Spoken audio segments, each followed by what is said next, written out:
சிறுவாபுரி முருகன் ஆலயத்தின் வரலாறை பார்க்கலாம். முருகப்பெருமான் வள்ளி தேவியை திருமணம் செய்து கொண்ட பின் தம் மனைவியுடன் கிளம்பி தம்முடைய இடத்திற்கு செல்ல துவங்கினார். முருகப்பெருமானுக்கு எப்போதுமே சோலைகள் மிகுந்த இடம் மனதுக்கு பிடித்த இடமாக இருக்கும்.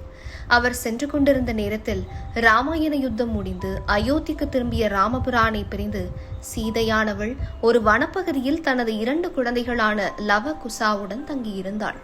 அந்த நேரத்தில்தான் பாலகுமாரராக இருந்த முருகப்பெருமானும் தனது மனைவியுடனான வள்ளியுடனும் அதே வனப்பகுதிக்கு வந்து தங்கியிருந்தார். அந்த இடமே சிறுவாபுரி என்பது.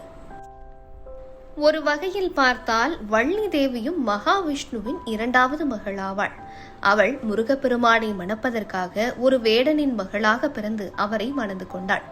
ஆகவே முருகனுடன் தனது இளைய மகளான வள்ளி புகுந்த வீட்டிற்கு செல்வதை காண விரும்பிய மகாவிஷ்ணுவும் அதே இடத்திற்கு வந்திருந்தார். அதுபோலவேதான் சிவபெருமானும் திருமணமான பின் தம் வீட்டிற்கு சென்று கொண்டிருந்த தமது மகன் மற்றும் மருமகளை பார்ப்பதற்காக அங்கு வந்து இருந்தார். அங்கு தங்கியிருந்த நேரத்தில் சிவபெருமானும் விஷ்ணுவும் பேசிக் கொண்டிருக்கையில் விஷ்ணு கூறினாராம், இந்த இடம் நமது பாலகர்களுக்கு பெருமை சேர்க்கும் விதமாக அமைய வேண்டும். அதற்கு காரணம் ராம அவதாரத்தில் இருந்த நான் என் மகன்களின் வீரத்தை உலகறிய செய்ய வேண்டும் என்பதற்காக நானே அனுப்பிய அஸ்வமேதையாக குதிரையை பிடித்து வைத்திருந்த எனது மகன்களான லவகுசாவுடன் இதே இடத்தில் போர் புரிய நேரிட்டது. அதில் நான் வெற்றி பெற முடியாமல் போக சீதை மூலம் லவகுசா யார் என்பதை தாம் அறிந்து கொள்வது போல நாடகம் நடத்தி உலகிற்கு அவர்களை அடையாளம் காட்ட முடிந்தது. அப்படிப்பட்ட பெருமை வாய்ந்த இடத்தில் எனது மகளை மணந்து கொண்ட முருகனும் எழுந்தருளி இந்த இடத்திற்கு மேலும் பெருமை சேர்க்க வேண்டும்.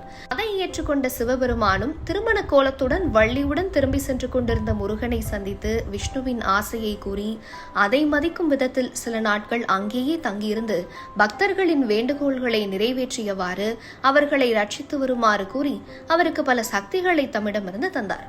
தந்தையின் சொல்லை ஏற்று முருகப்பெருமானும் தமது வாகனங்கள் மற்றும் தன்னுடன் திரும்பிக் கொண்டிருந்த அனைவருடனும் அங்கேயே சில காலம் தங்கியிருந்தார். அதுவே அங்கு முருகன் ஆலயம் ஏற்பட காரணமாயிற்று என்பது மட்டுமல்ல, அந்த அன்றைய வனப்பகுதியிலேயே விஷ்ணு மற்றும் சிவனுக்கும் ஆலயங்கள் ஏற்பட காரணமாயிற்றாம். இது ஒரு சிலர் கூறும் கிராமிய கதை.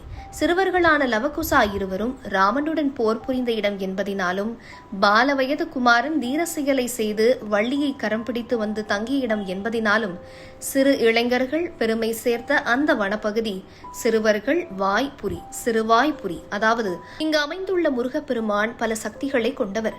லவகுசா இருவரும் சிவபெருமானையும் முருகனையும் இங்கு வழிபட்டு உள்ளார்கள்.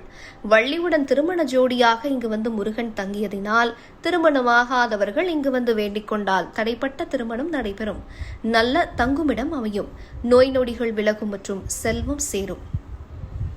இந்த கிராமத்தில் முருகம்மை என்ற பெண்மணி இருந்தாள். அவள் முருகபக்தை. எப்போதும் முருகனையே போற்றி வணங்கி வந்தாள். அதனால் ஒரு நாள் அவள் மீது ஆத்திரமடைந்த அவளுடைய கணவன் அவளது கையை வெட்டி எறிந்தான். அவள் அழுது கொண்டே முருகனை வேண்டினாள். அவளது கணவனின் செயலினால் வருத்தமடைந்த முருகன் அவளுக்கு அங்கேயே காட்சியளிக்க வெட்டப்பட்ட அவளது கைகள் அப்படியே உடலுடன் இணைந்தது. வெட்டப்பட்ட சுவடே இல்லை. இது உண்மையில் நடந்த கதை என்கிறார்கள். நீங்களும் சிறுவாபுரி சென்று முருகனை வேண்டி மனதில் எண்ணிய காரியங்களில் வெற்றி பெறுங்கள். மேலும் இதுபோல பதிவுகளை தெரிந்து கொள்ள பக்தியல் சேனலை சப்ஸ்கிரைப் செய்து கொள்ளுங்கள்.